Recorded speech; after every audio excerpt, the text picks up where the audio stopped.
Hello viewers, Salam Alaikum. This is AAU Impact Stories celebrating academic mentors. My name is Ransford Bekoe, the usual host. This episode, we are still at the University of Khartoum, where we have identified a female academic mentor. You can follow this discussion on our social media platforms at AAU_67, that is our Twitter handle, and also you should look for the Association of African Universities on Facebook and on YouTube. Also, check us out on the AAU TV platform. Before I introduce the guest for today, let's have a very short break. The University of Khartoum is the oldest university in Sudan.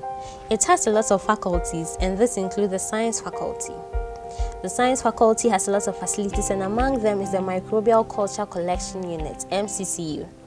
The MCCU has two sub-units, namely the Molecular Biology and the Microbiology units. The Microbiology units consist of the culture room and the Microbiology lab.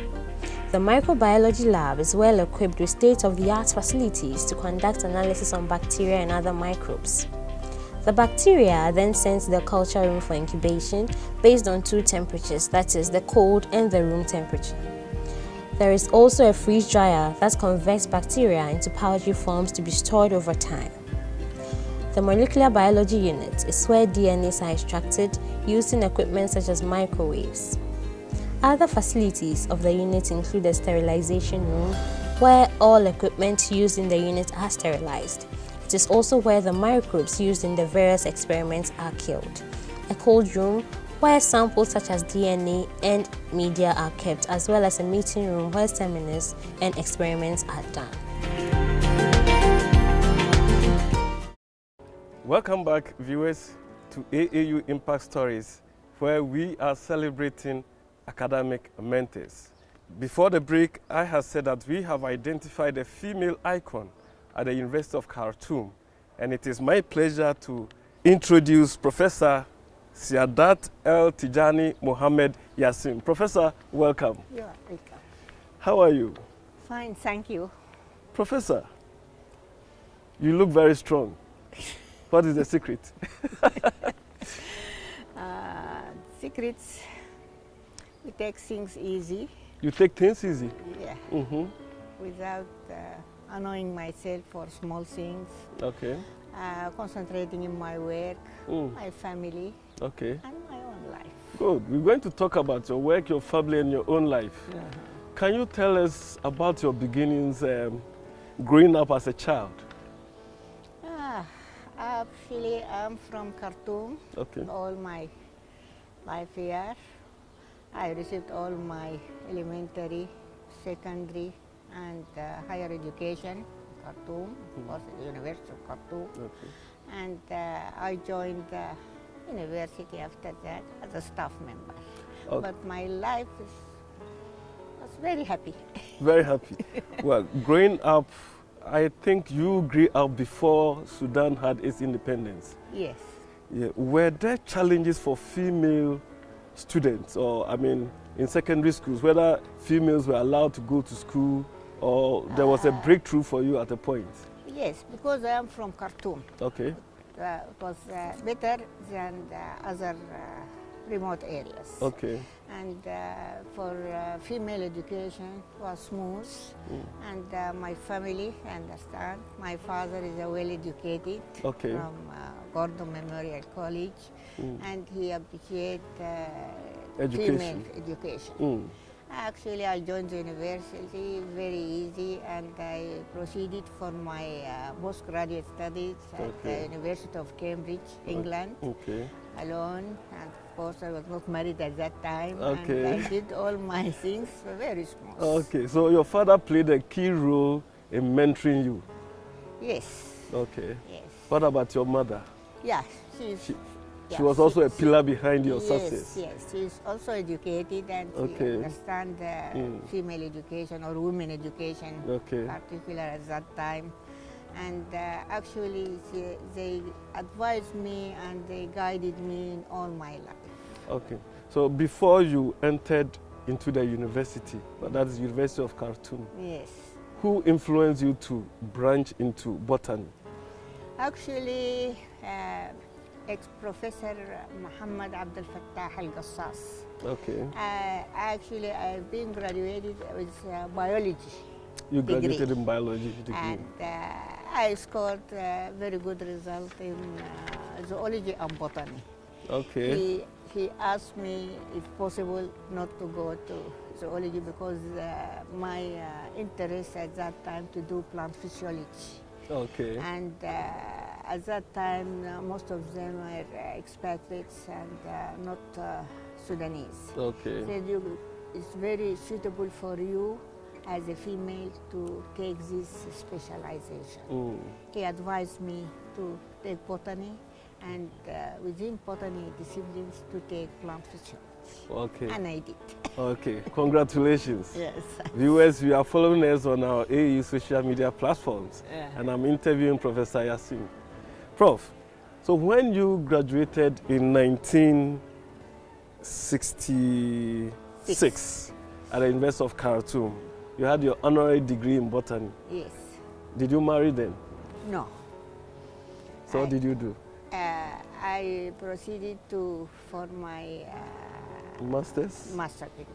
Okay, so immediately after graduation. Was there a 1 year period where you should have done a national service or No, you should have? no, at that time no, national service. No national service. I've been appointed on academic excellence Okay. as a TA in the department. Okay. And I registered directly for my MSCC. Okay. So for those of you who graduated in 1966, were you the only female? Yes. You were the only female? The only female in Wow. the botany department. So how did you manage it among your colleague males? Yeah. Were you very managed troublesome? well. Yeah. You were troublesome then? Some of them, but we managed to You go managed. over. Okay. We've been concentrated in our work and research, and Okay. that is why You I be- finished in the minimum time so that I Yes. to So get my scholarship to go to Cambridge. Okay. All right. So you then graduated in 1969. Yes, Were you also the only female?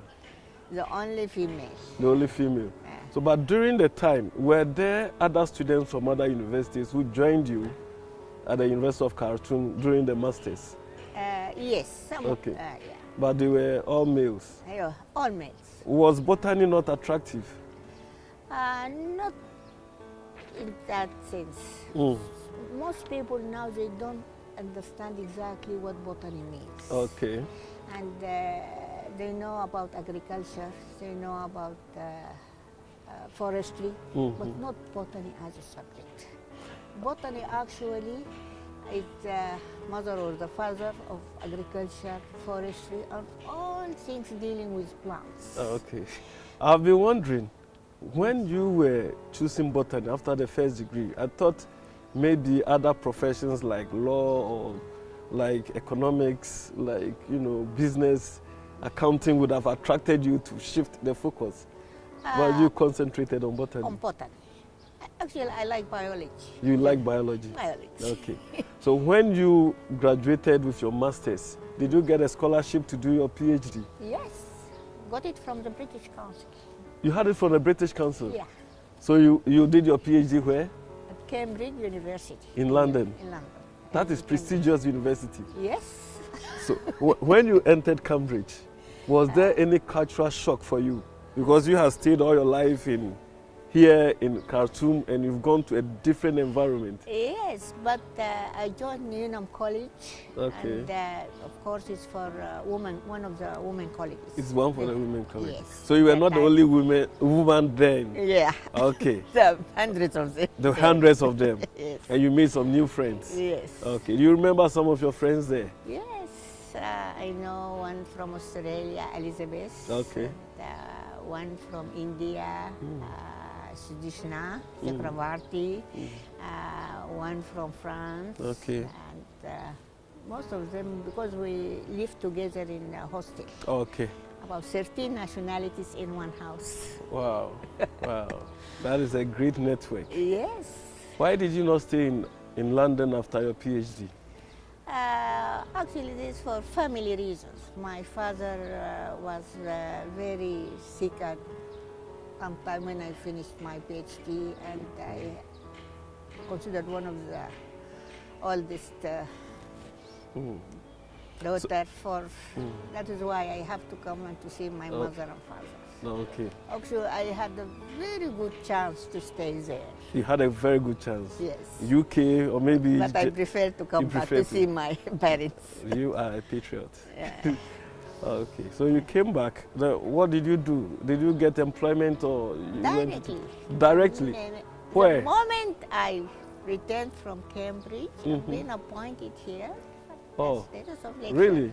When was that? 1972? 1972. You got appointed immediately you came to, so university had same week. Same week? Yes. Maybe you laid a very good foundation before you left. Yeah.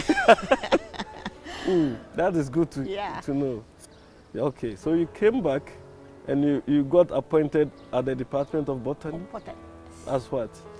At that time, the position for a PhD holder is a lecturer. It is equivalent to assistant professor.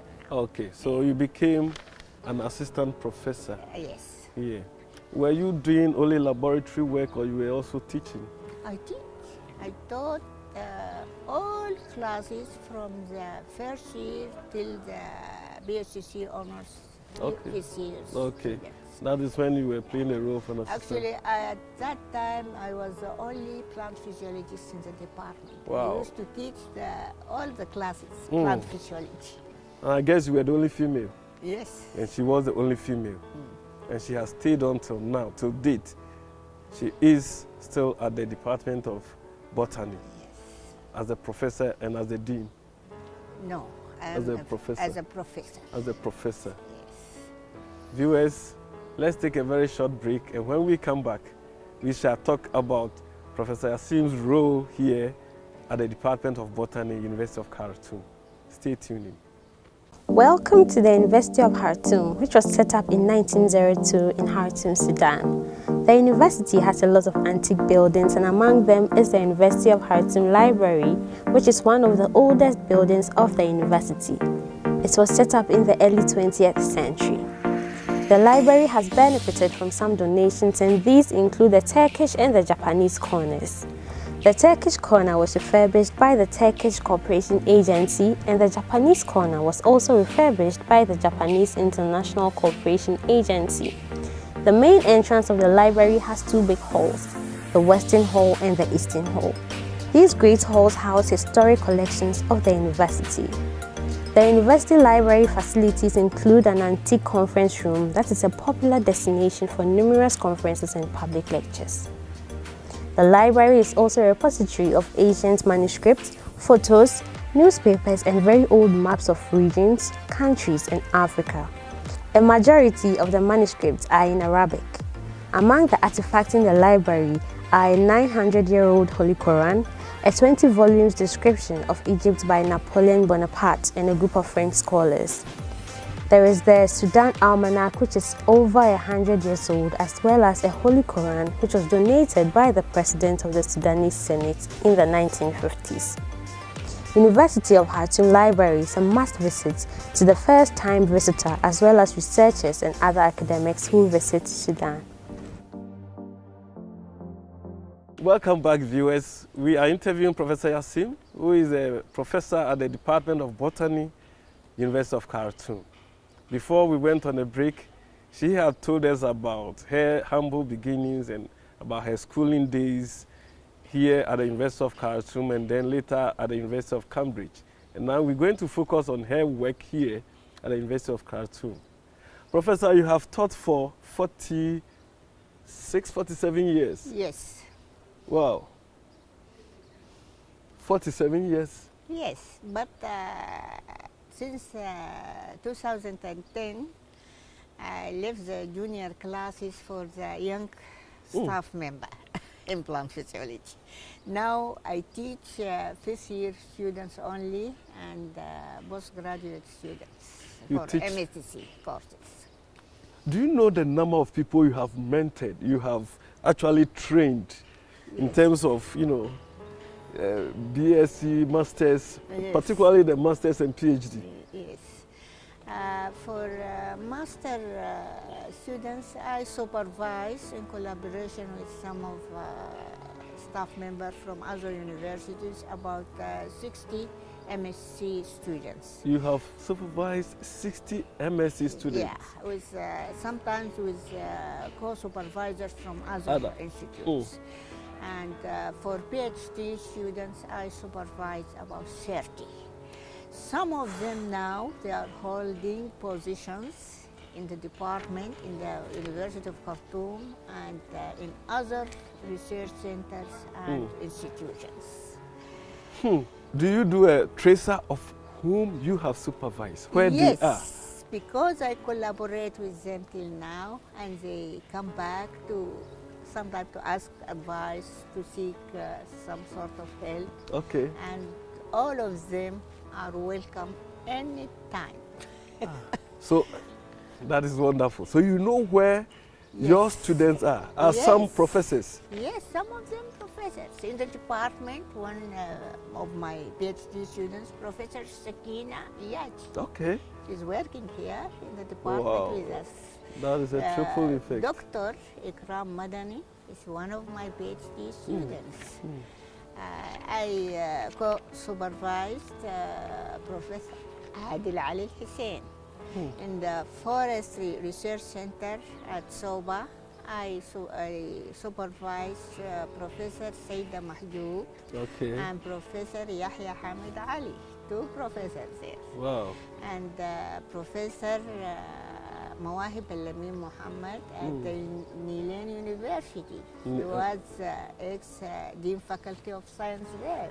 Oh. I know all of my students. You know all of them, and they have progressed. Yeah, and they have also trained. I help them to progress. Prof, have you ever had a national award? Yes. Actually, I received from the University of Khartoum for one for scientific research and publications, one for continuous service. Okay. After I've got my PhD. Oh, okay. And one for guiding and training staff for University of Khartoum, and actually for Ministry of Higher Education and Scientific Research. Okay. Most of them used to give public lectures. They actually evaluated all these things and got about 3, one from the Ministry of Higher Education and 2 from University of Khartoum. Okay.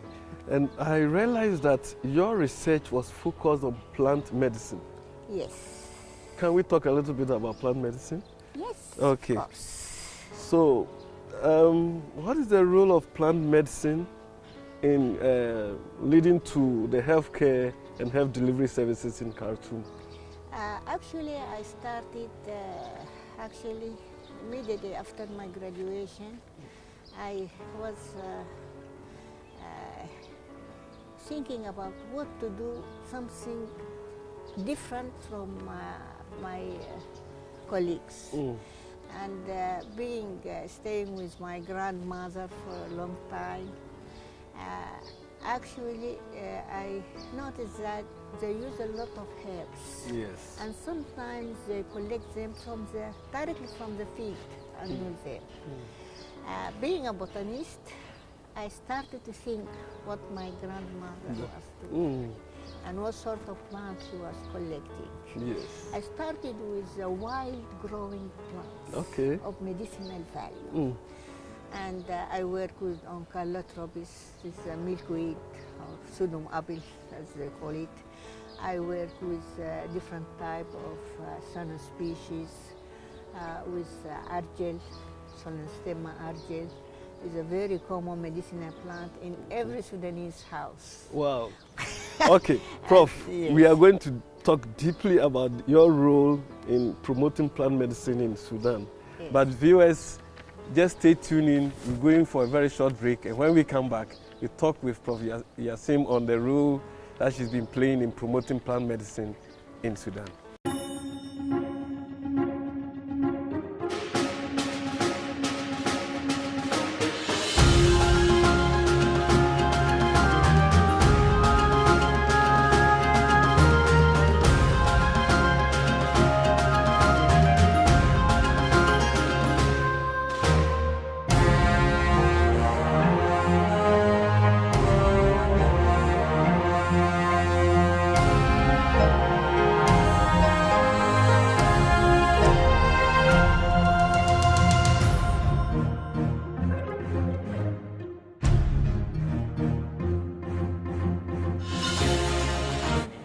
تستوى عشان نقدر نشوف إنه كيف ونقدر نستفيد من التجارب بتاعت الناس التانيين في إنه نشوف إنه كيف دايرين نعلم الناس الاركتكشر، يعني to keep looking around لأي حاجة ممكن تكون فيها ideas، يعني نقدر إنه نكون creative و think out of the box من الأفكار already الموجودة عندنا. ده ما من ناحية بس artistic ولا من ناحية شكلية، لكن من ناحية بتاعت السبستانس بتاعت الاركتكشر نفسها، وإنه كيف إحنا ممكن contribute للاركتكشر at large، يعني إذا كان building design or otherwise. بالنسبة لدور المعماري في الحياة من غير معماري، أنا ما بعتقد إنه كان في حتكون حياة، ما كان حتكون في ايكونز جميلة في كل البلدان، سواء كانت دبي سواء كانت نيويورك إلى غير ذلك من البلدان اللي فيها ايكونز معمارية كبيرة. كنا مصبحين في تسليم، كان الموضوع صعب شديد ومرهق، يعني تصبيح في تصبيح في تصبيح، في النهاية بيكون في نتيجة مثمرة، يعني تصبيح لكن هي بتجيب نتائج حلوة. بنبسط أهم شيء استمتاع أي في أغلب الأوقات، في أغلب الأوقات هي ما بتكمل المشكلة، يعني هي حاجة مهما اشتغلت فيها ما حتصل يعني انت يعني ممكن تقول انه خلاص اشتغل واخلص وخلاص، يعني اخلصها واخدها واعمل بعد ذاك حاجة دي ان هي ما حتخلص. معمار، لما انت سألني معمار بالنسبة لي شنو؟ زي ما قلت قبل كده انه دي اكبر حاجة حتعمل حياتي الكبيرة والمهمة حتعطيها في حياتي، لانه في معمار لقيت طريقة انه انا اعبر عن الرواية، لقيت طريقة انه انا اوصل مفاهيمي والحياة اللي ترسخت جواي بمجهود، سواء كان بتاع الشغل سواء كان بتاع موديل ميكينج سواء كان بأي طريقة، انه انا اقدر اظهر الحاجة دي. انه بالنسبة لي انا بعتقد انه المعمار اسلوب حياة.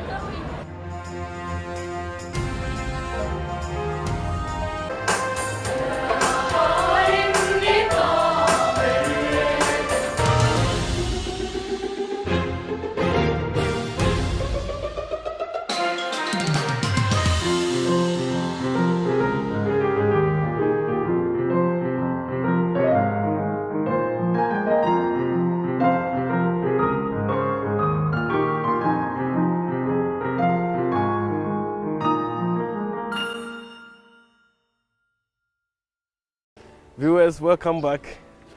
We are talking with Professor Siyadat Yassim, and now, Prof, we are going to focus on the role of plant medicine in the healthcare delivery in Sudan. First, are you not so concerned about the intellectual property rights that partners who may come to you would take and then manufacture something and then take that as their credit, leaving you Sudanese, at point zero? Oh yeah. Actually, when we get the information we need, either through research or through certain academic activities, we publish our work. You publish your work? Immediately we finish a piece of work, we publish it. And usually we approach international journals. Okay. So that to keep our rights. Okay. Then after that we collaborate and we help people if they need help. Okay. At first we publish our work. Okay. Is it a compulsion to publish, or is it because you have to publish to gain some promotion? Both. Okay. For promotion here, the system is the University of Khartoum, based mainly on research. Okay.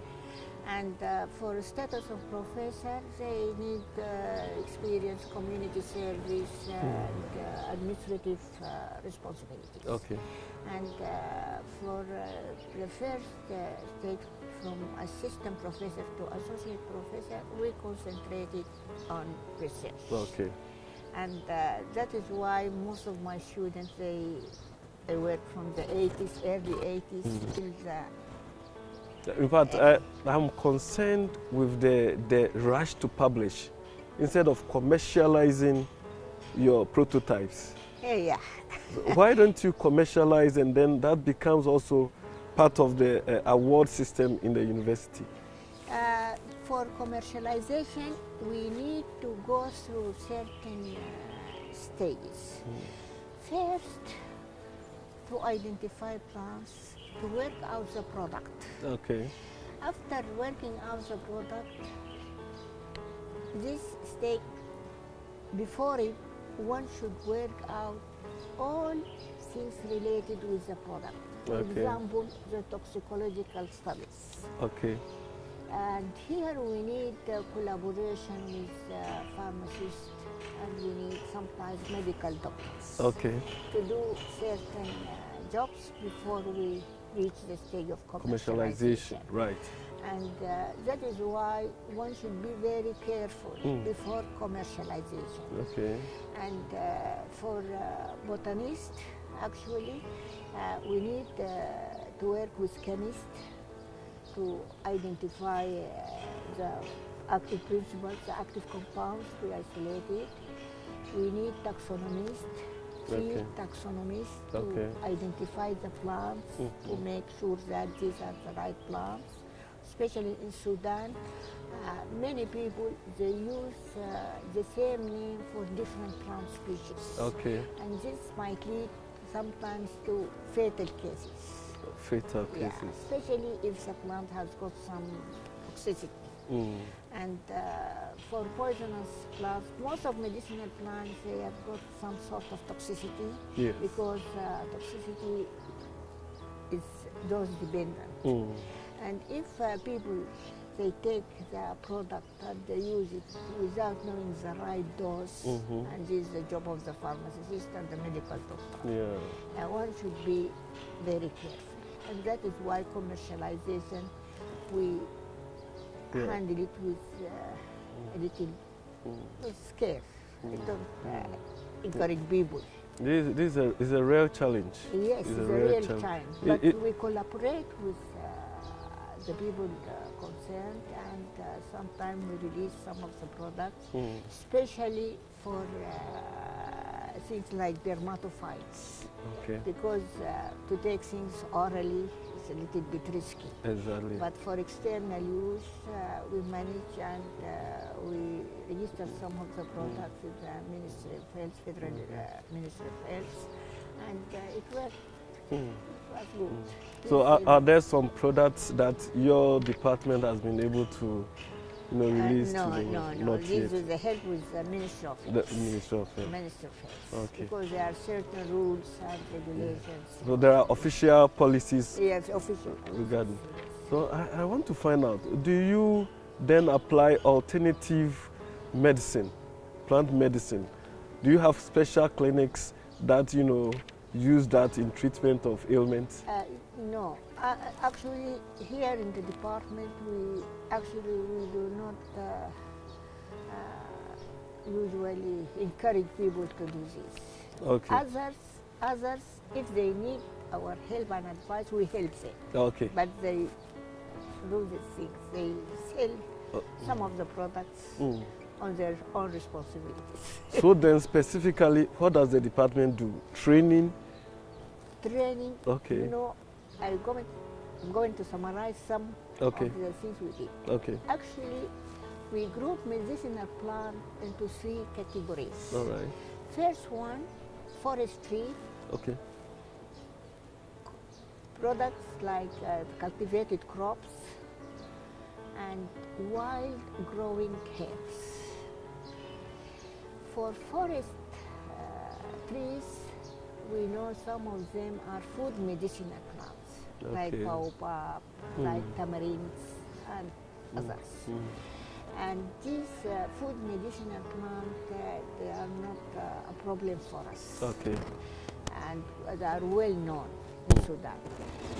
The problem with cultivated crops have no problem, because agriculturists, they handle them very carefully, and we know, although genetical improvement created some problems for us.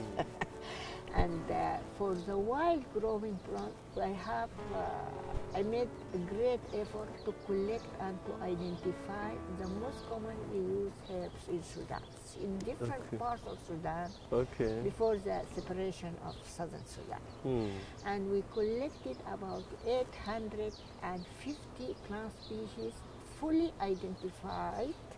Say it again. 850 wild species all over Sudan. All from different parts of Sudan. Medicinal plants. Medicinal plants. we made questionnaires, we met people, and this part, of course, is an ethnobotanical to see how people make use of plants. Of the plants.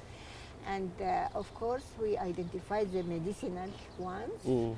We collected them, and we made updating for the names, the botanical names, because the names are changing all the time. Yes. The name, the families, the name of the species, and the genera.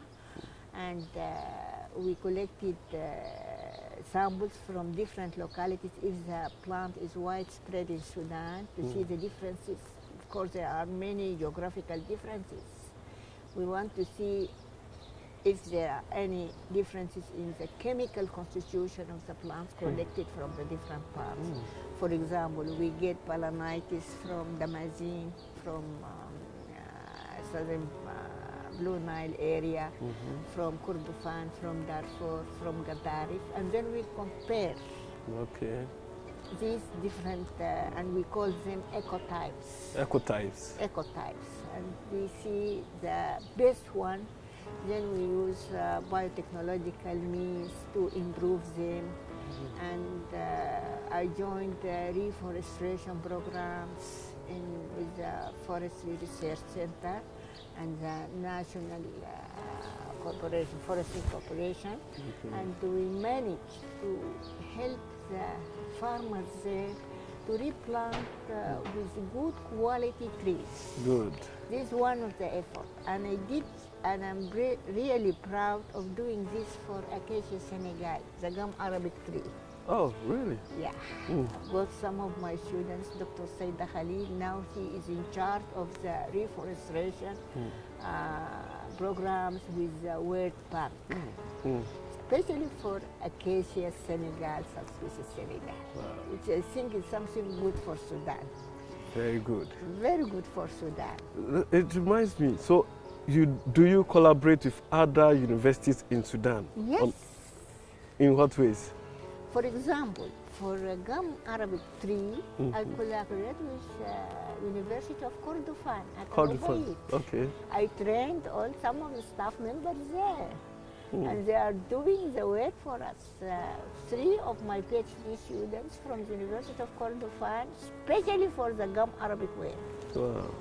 Wow. This is something very special. It is. Yes. It is. Yes. It is. And from University of Al-Fashir, Red Sea University. Yes. Got now Dr.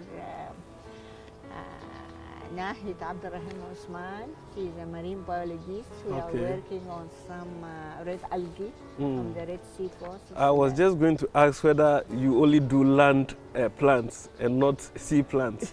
Now you have just mentioned it. Okay. Yeah.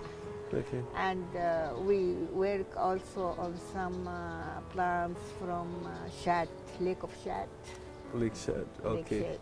Okay. And, we have we may have to go to your laboratory. Yes. We definitely will have to go to your laboratory to see what work you do there. Yes, okay. You are welcome. Okay. But what about external partners? Do you have, universities from outside Sudan collaborating with you? Yes, actually through NABRICA. You know NABRICA, National Product Research for East and Central Africa. Okay. With Addis Ababa University.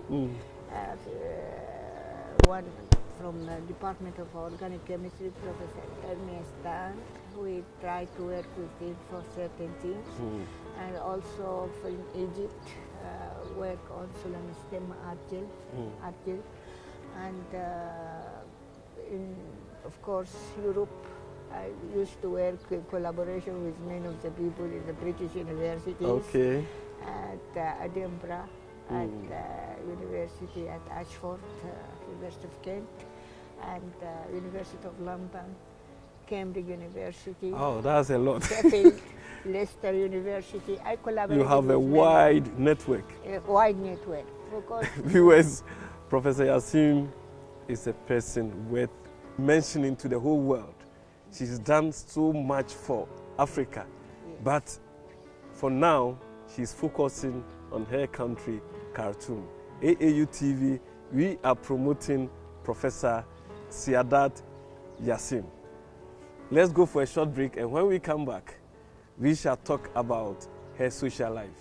The University of Khartoum is the oldest university in Sudan. It has a lot of faculties, and this includes the science faculty.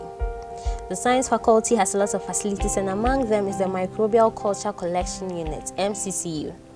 The MCCU has two sub-units, namely the Molecular Biology and the Microbiology units. The Microbiology unit consists of the culture room and the Microbiology lab. The Microbiology lab is well equipped with state-of-the-art facilities to conduct analysis on bacteria and other microbes. The bacteria are then sent to the culture room for incubation based on two temperatures, that is, the cold and the room temperature.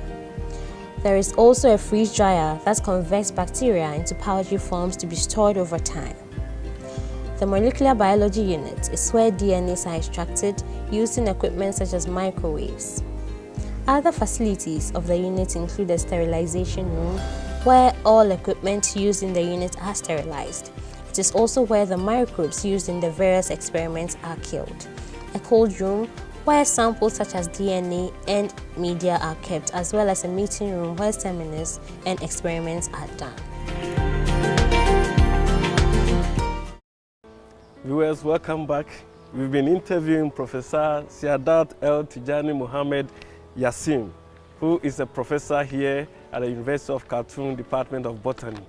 Professor, we have talked so much about your work, we've talked so much about your life. Now, let's talk about your social life. When did you get married? I married in July 1977. July 9, that is when after, that's after your, 5 years after your PhD? After PhD, yes. Okay. Was your husband not scared of somebody who has had a PhD before marrying? Yeah, he's actually one of my colleagues in the department, okay. And he's a biochemist. Okay, so he knew you more. Yes. Okay. Yes. So how many children do you have? Only one son. Professor, I didn't hear you. Only one son. You have only one son. Yes. You are not African. You are not. Definitely you are not an African. Oh, good. Yeah, one son. He is an architect. He's an architect. Yes. Oh. And now about 39 years old. Okay. Married. Okay. With 3 sons. Oh, okay. So, well, that reminds me. A professor always publishes. Are you publishing works for your grandchildren? Yes. You are? Yeah. Exactly. And I know that you, before your promotion, you need to publish. How many publications do you have? Before... Scientists don't publish much. Yes. Actually, I published about 72 research papers. A scientist, a biological scientist with 72 research papers. And 6 books. And 6 books? Yes. That is you? Yeah. That is why I put only one son. That is why you have only one son. So all your concentration will publishing, research, publishing, research. Yeah. And have you published, apart from your scientific books, have you published any other thing? Yes. Actually, I've been asked to write something. For example, they asked me about the past, present, and future of the Faculty of Science. Okay. For Suna agency, and I made it in the 2017. Okay. Last year. Last year. Last 2 years. Okay. And actually now Dr. Marmar, the dean of our faculty, she's been asking me some information about the past of this faculty. Oh, you have the institutional memory yes, of the faculty. Yes. Of course. Because I've been working all the time. 47 years. Yes. Then I worked, I gave for newspaper something about dangerous medicinal plants. This is what we call poisonous plants. Poisonous plants. Although they have medicinal value, but people should be very careful about them. I wrote about the women education. You wrote about women education women education in Sudan, and because I was from the pioneers to pioneer women in education. And how to handle scientific research and not to fear from going to the field to collect by yourself or with your students. Being a female still in Sudan, one should handle things with little, to be very careful in this part. And I tried to give them some information and what the benefits one can get by being independent of the male staff. One can do something. Of course.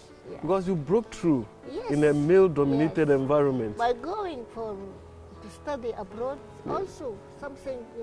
The exposure was there. But back in Sudan, apart from writing for higher education in journals, do you write for, say, secondary or primary schools? Yes. You haven't told me that. Yeah, but that's what encouraged me to write books for secondary schools. You have written books for secondary schools? Yes. Can you mention one or two? Yes, for biology. Okay. 3 grades, grade 1, grade 2, and grade 3. Okay. To help them how to think scientifically, not only for examination. Okay. To create on them how to observe nature based on observation. Exactly. And that is why people here, they don't observe. People don't observe. Don't observe much. Yeah, they study just for the exams. Just. But they are not broad-based in their focus. Nature, you have to be able to observe everything. And this will help in the scientific research based on observations. Prof, are you still writing? Yes. You are still publishing? Yes. How do you disseminate your publications or your findings? Is it by conferences or through newspapers, seminars? Seminars, public lectures, to encourage people for workshops sometimes to make things clear, to ask 2 or 3 people to give a talk and then to sum up. Okay. Do you appear on TV? Yes. Okay. Sometimes. Okay. And Radio Omdurman, I gave on radio. a series, original about Prof, this is a very good conversation, and there is a saying that good conversations never end.